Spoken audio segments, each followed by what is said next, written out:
भाषा तुलसीदास कृत कथा बुद्धि अनुसार शुचि सुंदर आसन सुभग विराजिए पवन कुमार। सिय राम मैं सब जग जानी करऊं प्रणाम जोरी जुग पानी। सज्जनों, राम कथा प्रेमियों, पूरे कथा प्रसंग में श्रवण किए कि श्री राम कथा दिव्य रसामृत से भरा हुआ है। इस दिव्य रसामृत का सेवन करने के लिए गोस्वामी तुलसीदास जी महाराज श्री रामचरितमानस में एक सूत्र देते हैं। मति अनुहारी सुबारी गुण गण गनि मन अनहवाई सुमिर भवानी शंकरई कह कभी कथा सुहाई। अपने बुद्धि विचार के अनुसार मन को स्नान कराकर शंकर पार्थी जी को स्मरण करके श्रद्धा विश्वास धारण करते हुए कथा कहा जाए, सुना जाए तो कल्याणकारी होता है। अब रघुपति पद पंकरुह हिय धरि पाई प्रसाद कहूँ जुगल मुनि बर कर मिलन सुभग संवाद।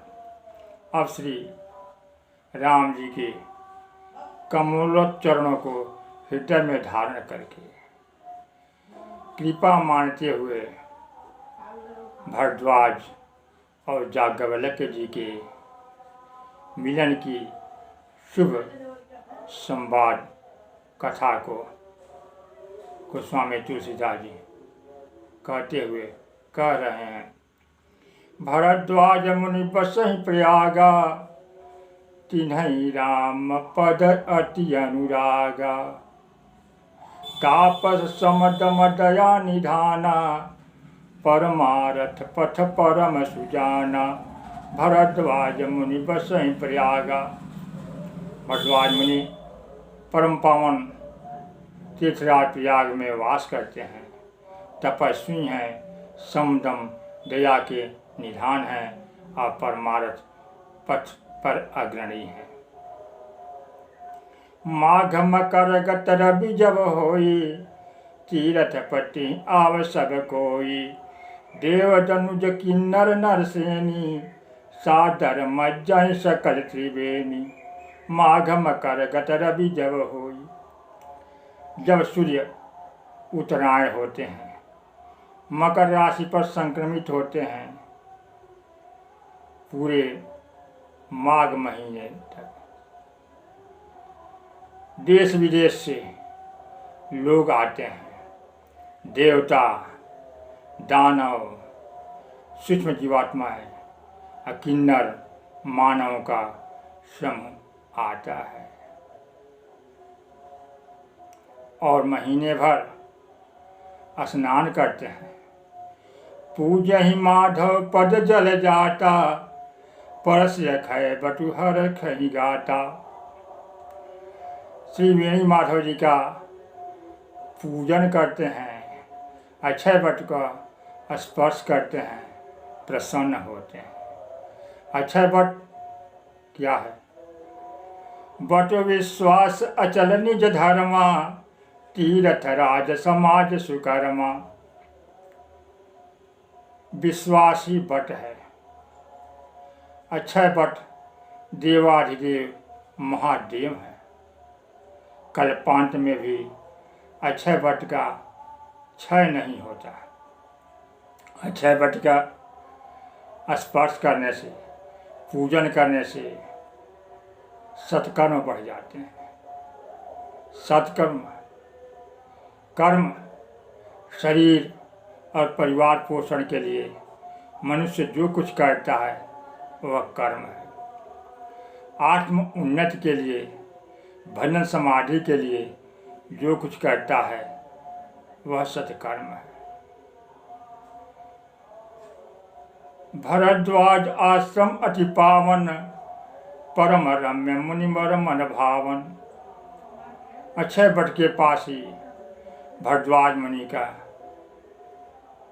आश्रम है जो परम पावन है, ऋषि मुनियों के मन को भाने वाला है। तहाँ होय मुनि ऋषय समाजा, उस भरद्वाज जी की आश्रम के प्रांगण में ऋषि मुनियों का समाज जुटता है, महीने भर रहता है। प्रातःकाल त्रिवेणी जी में स्नान करके, वेणी माधव जी का पूजन करके, अक्षय वट को प्रणाम करके दिन भर भगवान की कथाओं का गुणगान करते हैं। भगवान की कथा में ब्रह्म निरूपण धर्म विधि वर्णहि तत्व विभाग, कहीं कथा भगति भगवंत के संयुत ज्ञान विराग।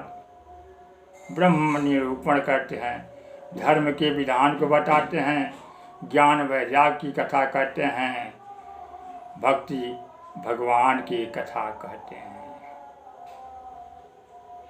इस प्रकार प्रतिवर्ष माघ महीने में उत्साहपूर्वक आनंदित होते हैं। एक बार भरी मकर नहाए, एक बार पूरे माघ महीने तक स्नान किए। उसके पश्चात ऋषि मुनि अपने अपने आश्रम को चले गए। याज्ञवल्क्य मुनि परम विवेकी, भरद्वाज राखे पद टेकी। परम विवेकी याज्ञवल्क्य जी को भरद्वाज जी मस्तक नवाकर रोक लिए। सादर चरण सरोज पखारे, अति पुनीत आसन बैठारे। आदर पूर्वक उनके चरणों को पखारे, परम पवित्र आसन पर आसीन कराए, पूजन किए। उसके पश्चात अपने मन के संदेह को कहने के लिए हाथ जोड़ करके बोले, बड़े भाग्य से आप ज्ञानी मुनि का दर्शन मिला है, मिलन हुआ है। और मेरे मन में एक संदेह है, अगर मैं कहता हूँ तो उसमें भय भी लग रहा है और संकोच भी हो रहा है। भय इस बात का है कि कहीं आप यह न पूछ लें कि यह मेरी परीक्षा लेना चाह रहा है, और संकोच इस बात का है कि कहीं आप यह न सोचे कि तीर्थराज प्रयाग में रहते रहते वयो वृद्ध हो गया लेकिन ज्ञान नहीं हुआ। इसलिए सोचने में, कहने में संकोच भय लग रहा है। संत कहते हैं, नीति भी कहती है कि गुरु मिलें, ज्ञानी मिलें तो उनसे कुछ छिपाना नहीं चाहिए। इसलिए मैं अपने संदेह को व्यक्त करना चाहता हूँ। जैसे मिटे मोह भ्रम भारी, कहूँ सो कथा नाथ विस्तारी। जैसे मेरा मोह संदेह मिटे, आप कथा को विस्तार करके समझाएं, बताएं। याज्ञवल्क्य जी मुस्कराए। याज्ञवल्क्य जी के मुस्कुराहट में प्रसन्नता थी। वे बोले कि तुम राम भक्त हो, मन वचन मनसा वाचा कर्मणा राम जी की भक्ति में निपुण हो। यह जो प्रश्न किए हो अज्ञानी बन करके, इसमें हरि की इच्छा है। बताओ कौन सा संदेह है? तो भरद्वाज जी बोले, राम नाम कर अमित प्रभावा, संत पुराण उपनिषद गावा। संतत जपत शंभु अविनाशी, शिव भगवान ज्ञान गुण राशि। और दूसरे एक राम है, एक राम अवधेश कुमारा, तीन कर चरित विदित संसारा। नारी विरह दुख लहु अपारा, भयउ रोष रनु रावण मारा। ये कौन से राम हैं? प्रभु सोई राम की अपर को, जाहि जपत त्रिपुरारी। सत धाम सर्वज्ञ तुम, मुनि कहूँ विवेक विचारी। इसलिए आप विचार करके हमें बताएं। याज्ञवल्क्य जी बोले, राम अवतरित हैं, अपनी इच्छा से अवतरित हुए हैं। शिक्षक बच्चों को शिक्षा देता है, पढ़ाता है। छोटा बच्चा को अगर कुछ नहीं आता है तो कुर्सी से उतरकर जमीन पर बैठकर ककहरा सिखाता है। इसी तरह यह राम जी लीला कर रहे हैं, मानव को कर्तव्य बोध करा रहे हैं। उनकी जो राम कथा है कि बहुत बड़ी महिमा है। महामोह महिषेषु विशाला, राम कथा कालिका कराला। जो महामोह महिष है, उसके नाश के लिए यह राम कथा काली जी के समान है। मनुष्य का मन ही महिष है। मन से ही तरह तरह के मोह, महामोह जन्म लेते हैं। मोह सकल व्याधि न कर मूला, मोह ही सभी व्याधियों का मूल है, जिससे तरह तरह का दुख, कष्ट, दुर्गति होती है। इसलिए यह राम कथा जो सुनता है, उसकी मन की चंचलता शिथिल हो जाती है और संसारिकता से उठ करके आध्यात्मिक जगत की ओर चल देता है। उसकी भजन समृद्धि बढ़ जाती है। राम कथा शश किरण समाना, संत चकोर करहि जहि पाना। यह राम कथा चंद्रमा की किरणों के समान शीतलता देने वाली है, जिसे संत चकोर हमेशा करते रहते हैं।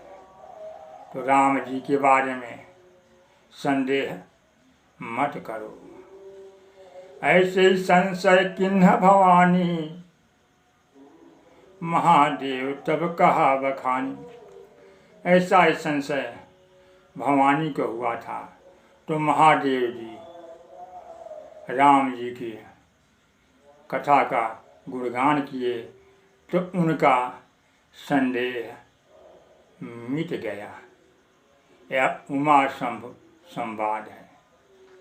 भरद्वाज इसे राम कथा को श्रवण करोगे तो तुम्हारा संदेह मिट जाएगा और सांसारिक जीवों के लिए भी कल्याणकारी होगा। उमा शंभु संवाद में पूरी राम कथा समाहित है। इसलिए यह कथा प्रवचन अगर अच्छा लगा हो तो लाइक करेंगे, भगवत भक्तों में शेयर करेंगे। अगर सब्सक्राइब नहीं किए हैं सब्सक्राइब कर लेंगे और आइकन घंटी को दबा देंगे, क्योंकि धीरे धीरे हर 3 रोज पश्चात राम कथा अपलोड होता रहेगा, जिसके सुनने से कल्याण ही होगा। जासु नाम भव भेषज हरण घोर त्रैशूल, सो कृपाल मोहितो पर सदा रहूं अनुकूल। बोलिए सियावर रामचंद्र की जय, पवन सुत हनुमान की जय।